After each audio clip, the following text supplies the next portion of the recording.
Tchaikovsky Fourth is an amazing work, written at a remarkable time in Tchaikovsky's life. He was 37 years old. He was teaching at the Moscow Conservatory. He had just written Swan Lake, one of his great ballets, the first piano concerto, one of the greatest piano concertos. I mean, it was a fantastic time for him. At the same time, he married a young woman who was in his class at the Moscow Conservatory. She was chasing him. She was in love with him. She wrote him notes. Eventually, he decided that to stop all the rumors about his homosexuality, it would be great to marry her, and it would be a nice platonic relationship, and she would understand, and everything would be great. Well, it didn't quite go that way. She didn't quite understand, and the marriage only lasted for 9 weeks. And he supposedly had a nervous breakdown at the conclusion of that marriage, and the marriage was annulled. But at the same time, another woman came into his life, Nadezhda von Meck. Madame von Meck was a widow and quite wealthy. She was a great music lover and a great lover of Tchaikovsky's music. And she decided to give him a monthly stipend. This lasted for 14 years. Tchaikovsky was able to quit teaching and devote himself to music. And then he wrote the Fourth Symphony and dedicated it to von Meck. The extraordinary thing is that the two of them never met. They only corresponded. But because of that correspondence of some 500 letters, we really have a feeling for what Tchaikovsky was thinking at every moment. Even though this symphony is not a programmatic symphony, if you read the letters, it does seem that way. Many people believe the first movement, which is the most difficult, the most complicated, and the longest, was very programmatic. Tchaikovsky, of course, like every composer, said, no, it's a symphony on its own. You don't have to have a program to have a great symphony. That said, in his letters to von Meck, yes, it had a program. And the program was basically that fate is always hanging over our shoulders. It's always there, and fate isn't wonderful. It's reality. There are dreamlike moments in our lives and glorious moments, but always looking over our shoulder, we have fate. And we call it a struggle with fate because this opening theme played by the horns and then extended by the lower brass and the upper brass is that fate motive.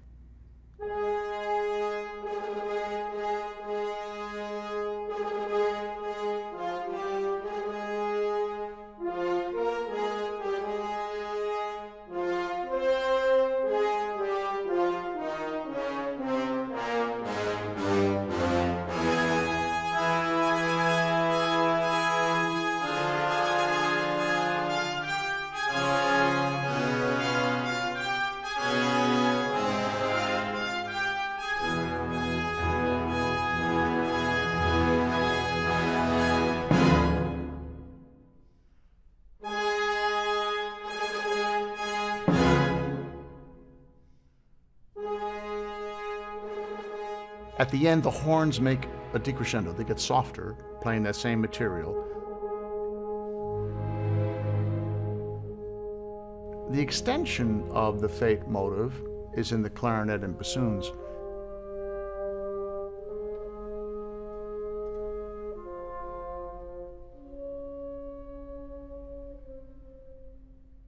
I think it's important that he makes that bridge orchestrationally from the brass to the woodwinds, to the first theme of the first movement, which is played by the violins and cello.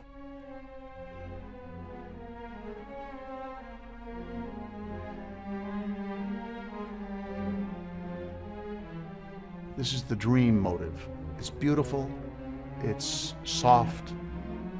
He says that it should be played in the tempo of a waltz, but he doesn't write it as a waltz. Yet it does have that feeling in a way of a waltz, but not one that's grounded the way a Johann Strauss waltz would be. This material that he uses is developed right away, building up dynamically, building up orchestrationally. Very often what Tchaikovsky does in this movement is he really has the woodwind section, which is piccolo, 2 flutes, 2 oboes, 2 clarinets, 2 bassoons, as a section. And then he has the brass section, which is 2 trumpets, 4 horns, 3 trombones, and tuba as a section, the strings as a section. The percussion really, he uses, especially at the end of the symphony. There are more cymbal crashes than I think in any other one symphony ever written, but he uses that as a help to get us to the frenzy that he's looking for at the end of the last movement. The second theme is introduced by a bridge section. There's a little conversation between the clarinet and the bassoon. Then the bassoon does the transition to the clarinet playing the second theme.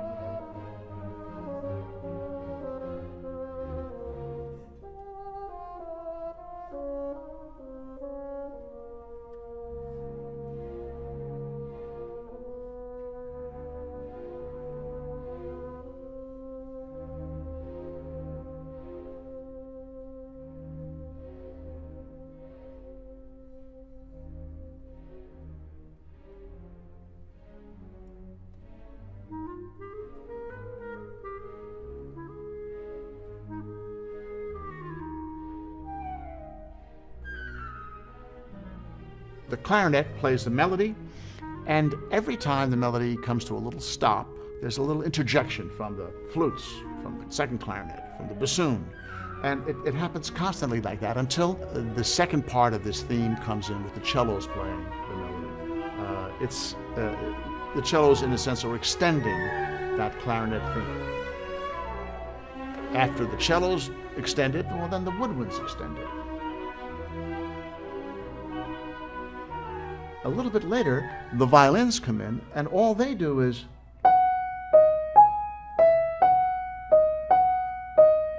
so they take a little part of that cello melody, just that part, and they do it as a whole nother section. So he takes a little bit of that melody and he plays, and then it's answered by the woodwinds.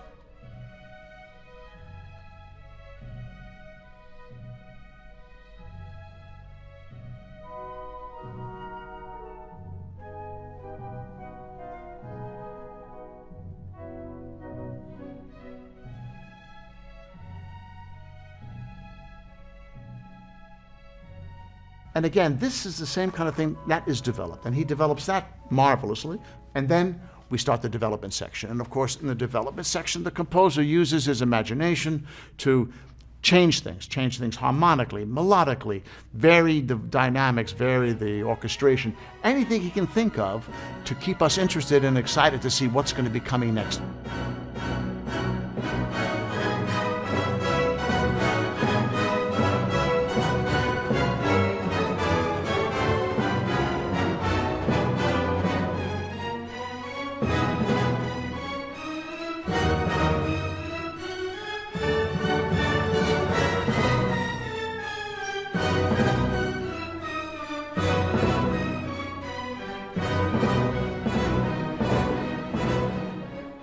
It becomes a little more aggressive and louder and more passionate, and the fate motive comes in.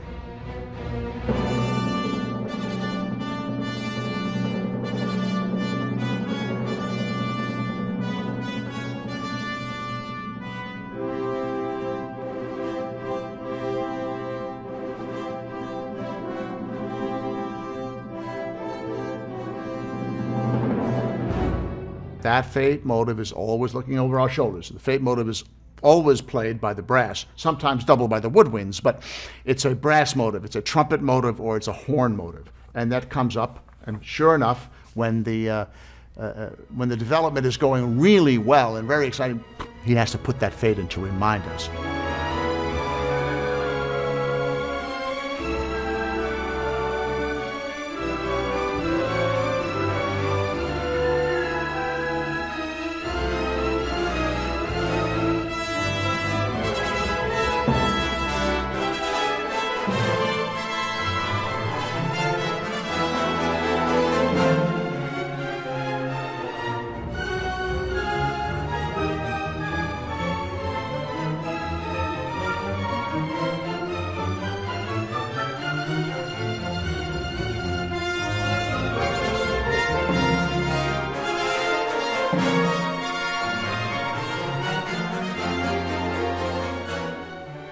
This builds again tremendously to what should be the recapitulation, the bringing back to the beginning the first theme, he does this in a remarkably interesting way.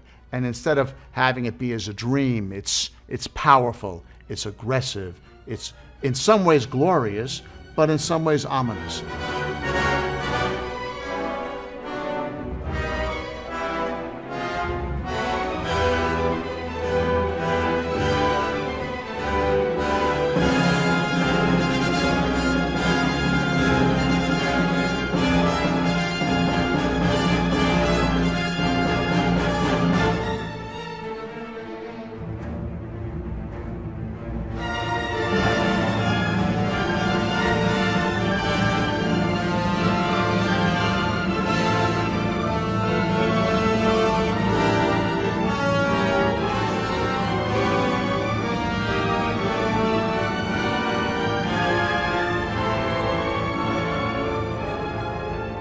After that, there was very little of an introduction to the second theme.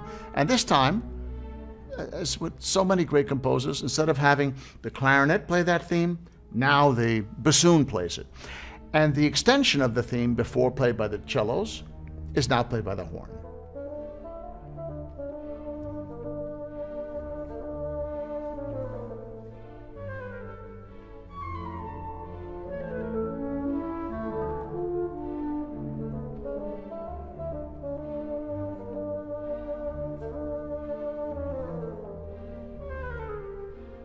Again, this is developed as one would expect, and the fate motive comes back in to remind us that it's not so wonderful, and then he writes a little new material. Again, it's somewhat dreamlike, but in a very different style from the opening violin melody.